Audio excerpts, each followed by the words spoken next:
We are very fortunate to have Maryana Golovchenko with us. Hannibal Saad had a delay, but Maryana is from the same organization. Maryana is a cultural entrepreneur and independent musician.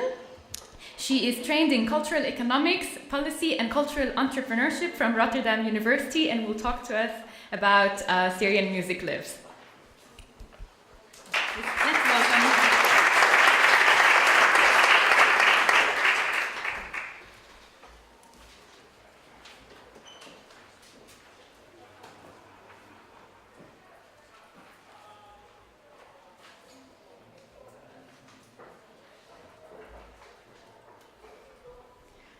Hello everyone, hello ladies and gentlemen. Thank you very much, first of all, Maya and Jusoor, for providing us this great opportunity, and it's great to be here and really inspiring to hear what's happening today and all over the world, as we can see. My name is Maryana. I'm originally Ukrainian. I'm based in the Netherlands, and I met Hannibal Saad, who is the founder of Syrian Music Lives, and my colleague. When I was still doing my master's degree at Erasmus University, Rotterdam, in cultural economics entrepreneurship, I interviewed him for my master's thesis because I was doing it on festivals around the world, different artistic directors from the festivals around the world, and he was one of them. And I was really inspired by his interview because, these are the two festivals, quite big festivals that maybe, I don't know, there are quite lots of Syrians I see here, so maybe you know it. The Jazz Lives in Syria and Oriental Landscapes. Jazz Lives in Syria was one of basically the first jazz festival in Damascus. First it started in Damascus and then 4 cities around Syria. And then Oriental Landscapes was a big platform conference with many invited scholars talking about music in Syria, music in the region, and all that.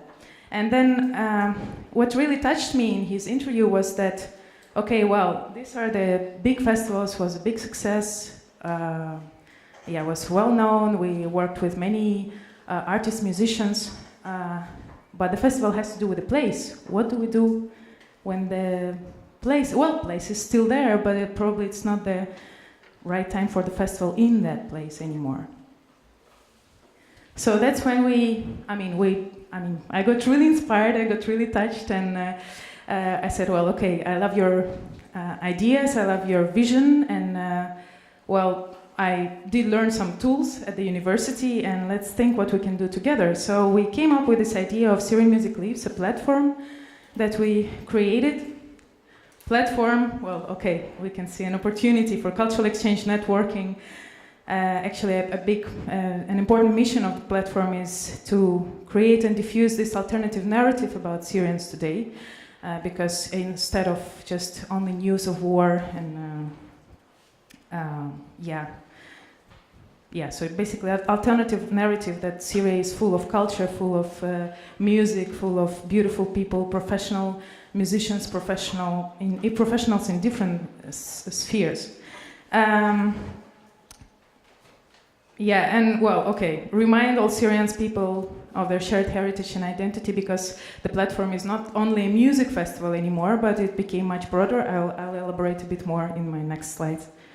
So we started with an online platform. It's basically just a website. We call it portal because it's a bit more interactive, Syrian Music Lives portal, and quite an active social media network, a Facebook page, YouTube, Instagram, Twitter, Pinterest, and all that.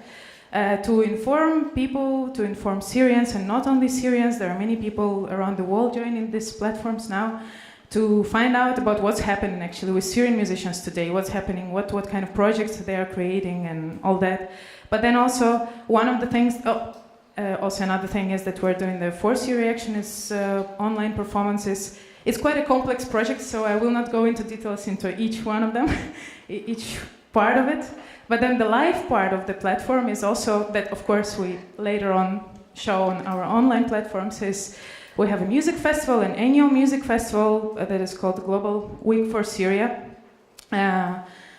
This year we had our second edition, and we have live concerts and fundraising events around the year happening in different places. We have conference activities, talks and panel discussions with scholars and cultural activists, then musical and cultural workshops. You can see the pictures here. That was a workshop at the Shatila camp with future leader facilitators, psychosocial support through music and arts. And this one was into cultural heritage and the music in the region. And then some special projects like Syrian big band unions, different sort of unions.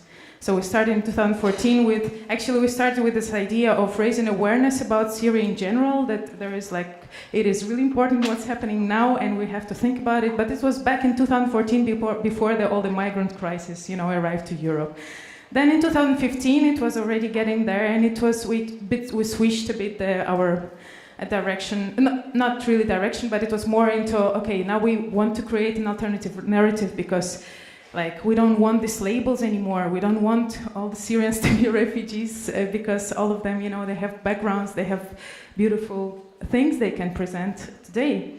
And in 2000, so we had 6 cities, we had the main stage in Beirut in 2015 and 6 cities across Europe joining us with their concerts over there. In 2016, we reached the point of 21 cities joining us around the world, and 8 days festival in Beirut, presenting, it's a platform for co-creation, so we're involving Syrian musicians. They are creating with local musicians together and then present it on our stages. So these were the conference activities from 2015 and 2016. And one of the special projects that we are making, and it was a highlight of this year, Global Week for Syria, was a Syrian big band Coders Union, for this year, because Coders is a conservatory of Rotterdam, and it was not possible to reunite the whole Syrian big band because we're still, the participants are spread all over the world, including Syria and Lebanon. They are kind of stuck there. But we brought who are already here in Germany, in the Netherlands, Belgium, and we made a reunion, kind of a smaller version, and we have more plans for this year as well to present this alternative narrative to show all sort of different cultures of Syria. I hope I still can, because I have a video to show.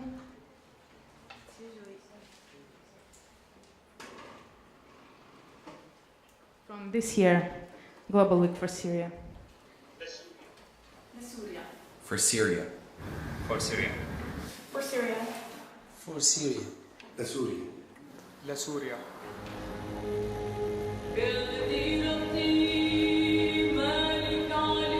Well, actually, this year it was 2 weeks. We had to extend our week because it was a 8 days festival in Beirut, the main stage, and then we had 21 cities joining us around the world. 21 events, so that was 21 venues,